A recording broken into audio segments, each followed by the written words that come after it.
Hello and a good day to you. You know how sometimes the universe pushes you towards certain things? I guess today is one of those days. Feeling like an idiot because originally I wanted to go try out the $7 buffet at Jiale Kopitiam. So I keyed in Jiale Kopitiam on my Google Maps, navigated to nearby, only to realize that it's Jiale Kopitiam at Jalan Besar, and that Jiale Kopitiam is not on Google Maps. Decided to just look around and see what pops up on my map lah. Then I found this place called Blue Coco Nasi Lemak. Not Blue Waffle, Blue Coco Nasi Lemak. Pretty high rating, 4.8, 100 reviews. Looks good, let's go check it out. Where is it? Okay, I think I see it. Hi, 一个 number 2加一个luncheon meat. Right.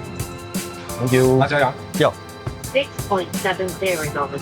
So I went with the number 2 set, which is the best of both worlds set. It includes a fried Kuning fish as well as a chicken wing, sunny side up egg.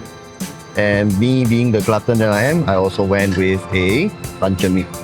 That all tops up to $5.70 plus $1, so $6.70. I think the most striking part of their plate is the fact that the Nasi Lemak, they also mix in a little bit of that blue butterfly blue pea extract into the Nasi Lemak. So you get this very nice mix of whitish, bluish coloration in the Nasi Lemak.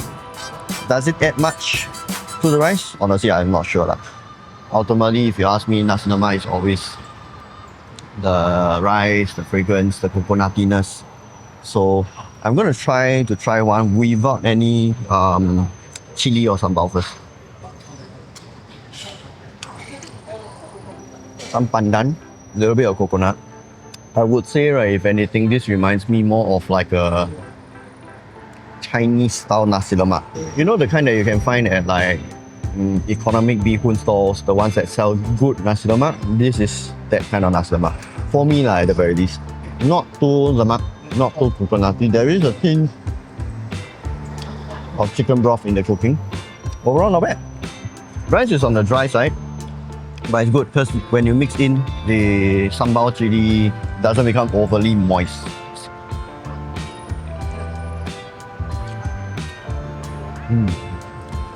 Sambal is sweet, lightly smoky from the frying, I guess. Nice tingling sensation of the chili. Overall, it pairs really well with the rice. I like it. Okay, next up, the chicken. Not sure if you can hear this. Nice and crispy. The batter isn't too thick, so it doesn't fully coat your chicken. So it's a very light batter. I'm gonna take a bite and see.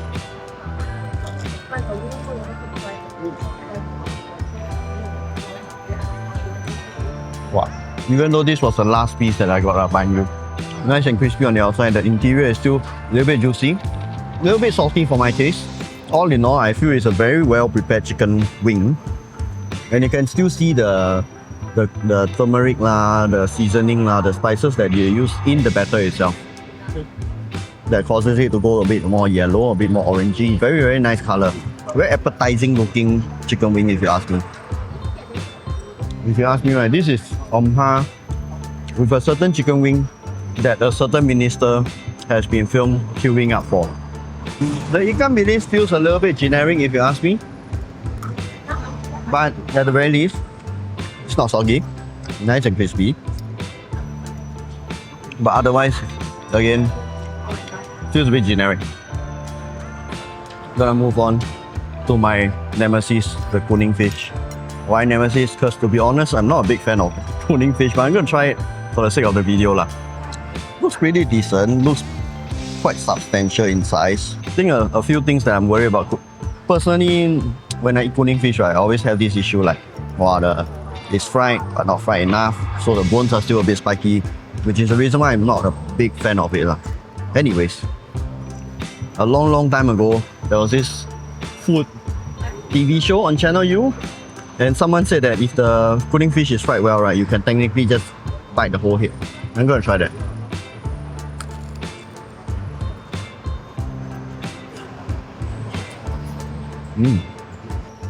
Fish is fried true and true. None of it fighting back. None of it piercing my gums. This is great. And as you chew on the fried head, right, this releases a very nice aroma and flavor.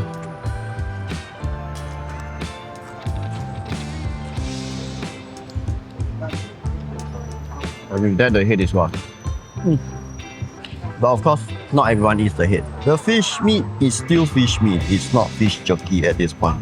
You know, some places they fry until the whole thing becomes like jerky like that. This is not one of those places.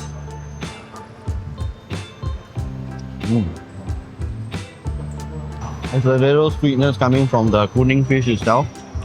Really enjoyable. Actually not bad. I quite like it.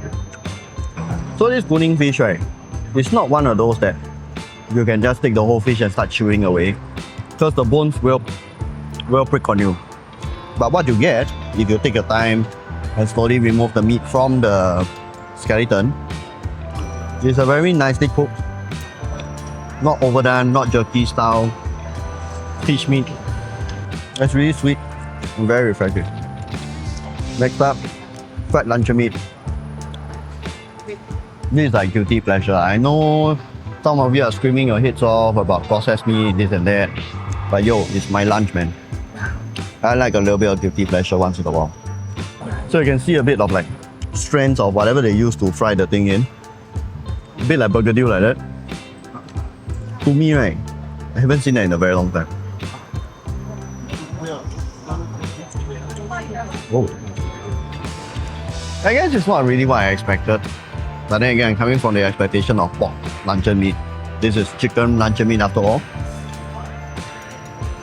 They do not use pork or lard in their cooking.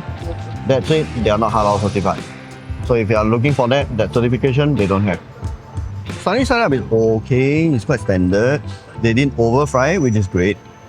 They didn't super over fry it. I do wish that, I mean, this is personal preference, but I like my yolk to be a bit more runny.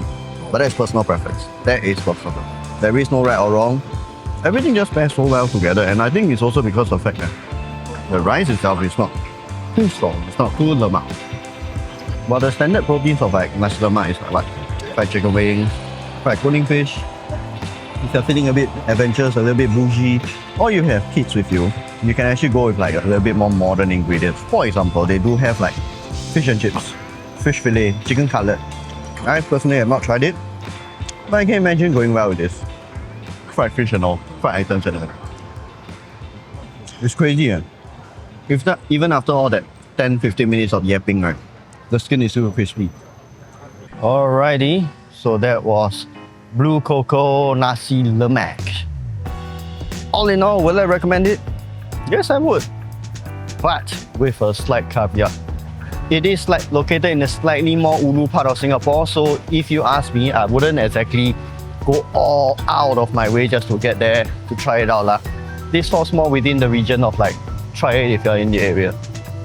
However, what I will say is that if you are going to try out the Nasi Lemak, what are my go-to recommendations? Chicken wing for sure. The best protein that you can get from them. Crispy on the outside, nice and juicy on the inside. Little bit salty, but otherwise, really delicious. And then from there, go on and add on whatever else you want to add lah. You want to add the chicken cutlet lah, fish and chips lah, burgadieu lah, whatever you want to add. Luncheon meat also can, although that one's kind of salty. That one's really salty. Add to your liking. Have it your way. I'm gonna end the video here. Gonna be trying out more foods in the future. Maybe I'll go to the right Jiale Kopitiam this time.